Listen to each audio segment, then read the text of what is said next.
Most people completely misunderstand how business registration works in West Africa. And that misunderstanding leads them to either avoid incredible opportunities entirely or jump in blindly and get stuck in avoidable delays, paperwork confusion, and costly setup mistakes. And Togo is one of the clearest examples of this.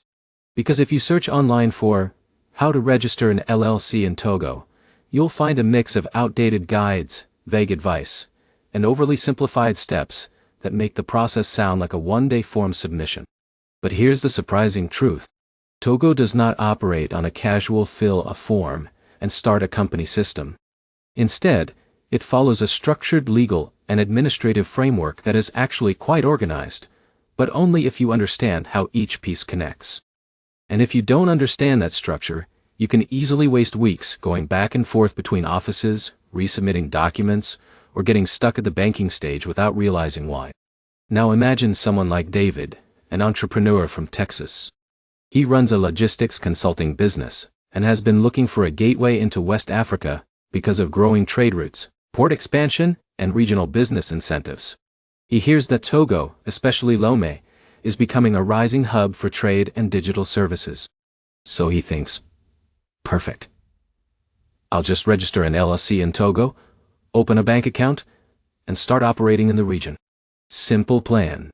But within the first week, David realizes something important. Nothing about the process is truly simple unless you understand how Togo structures business formation through its legal system and investment framework. And this is where most people hit their first wall. Because in Togo, what people casually call an ELLCE is typically a Société à responsabilité limitée, often abbreviated as SARL. This is the closest equivalent to an LLC, but it operates under OHADA business law, a unified commercial legal system used across multiple West and Central African countries. And that detail changes everything. Because once you are under OHADA rules, the process becomes standardized, structured, and surprisingly formal compared to what many expect. But here's where things get interesting. Once you understand the system, registering a company in Togo becomes much more predictable than people assume. The challenge is not complexity.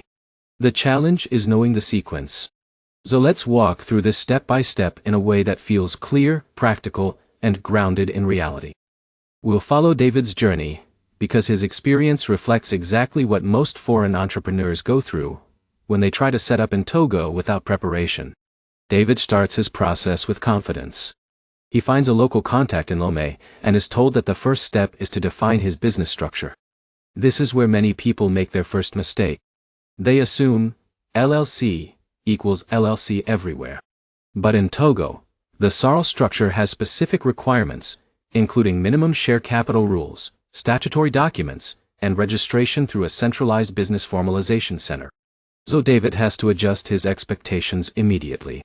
And this leads to the first major insight. In Togo, business registration is centralized through a system designed to simplify administration, but it still requires precision from the applicant. Now, let's break it down. The first stage is choosing your business name and verifying its availability. This is done through the National Registry System. You cannot proceed if your name conflicts with an existing entity. David initially tries 3 names and 2 are rejected due to similarity with existing companies. This surprises him, because he assumed naming would be the easiest part. But here's the problem.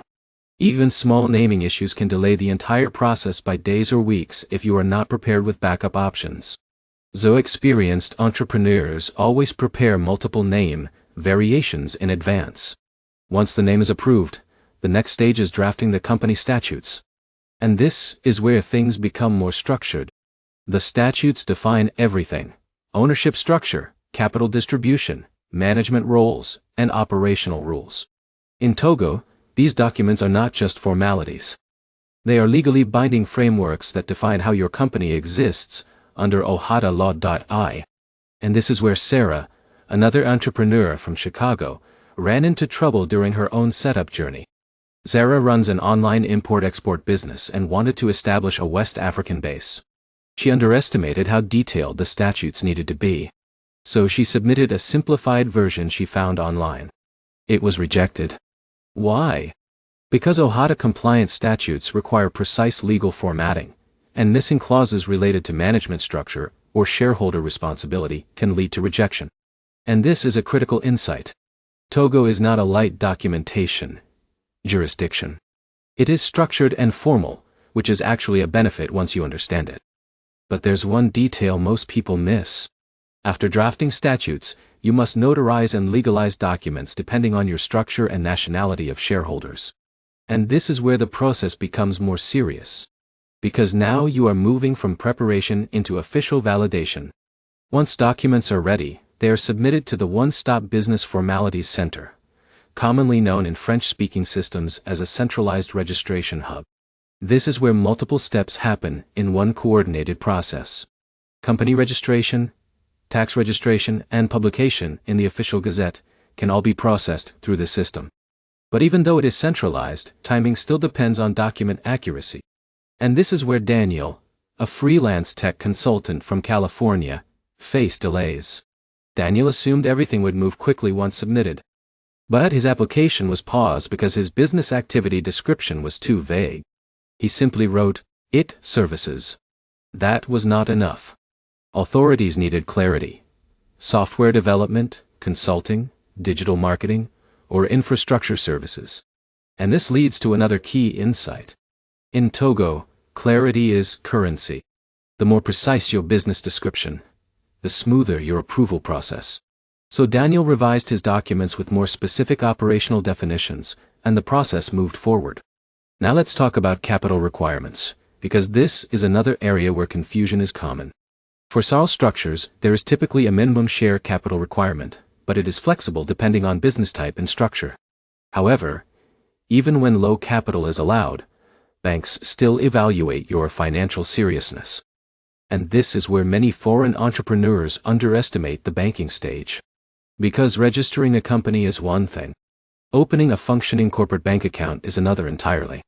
Emily, a marketing consultant from New York, learned this the hard way. She completed her company registration in record time and assumed she was ready to operate.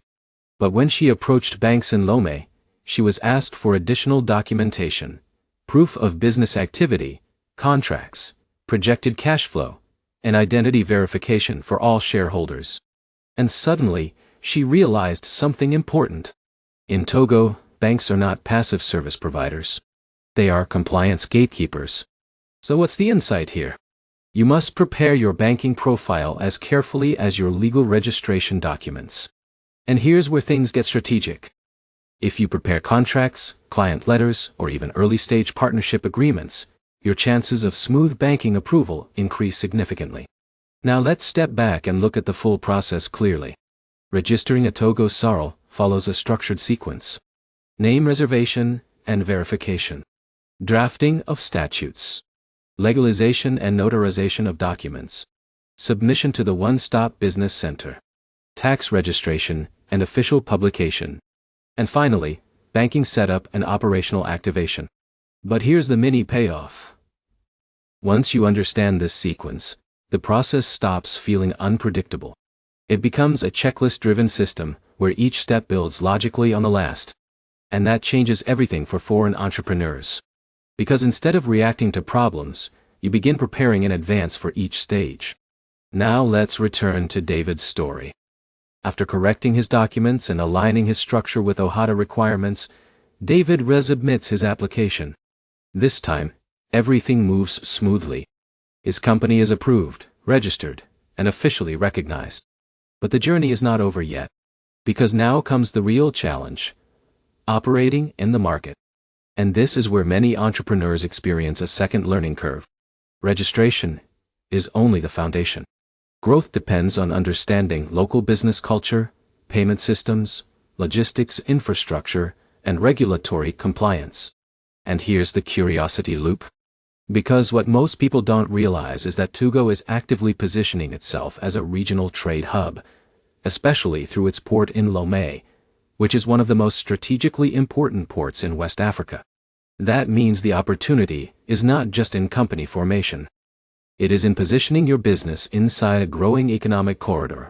But there is a final insight that ties everything together. Successful business registration in Togo is not about speed. It is about alignment with the system. If you try to rush, you create friction. If you prepare properly, the system becomes highly efficient. And once you understand that, you stop seeing Togo as a complicated jurisdiction and start seeing it as a structured opportunity market with clear rules. So if you are someone like Michael, Sarah, David, or Emily watching this process from the outside, the real takeaway is simple. Do not approach Togo like a shortcut. Approach it like a system. Because once you understand the system, you gain access not just to company registration, but to a strategic position in one of Africa's most rapidly evolving commercial environments. And that is where the real opportunity begins.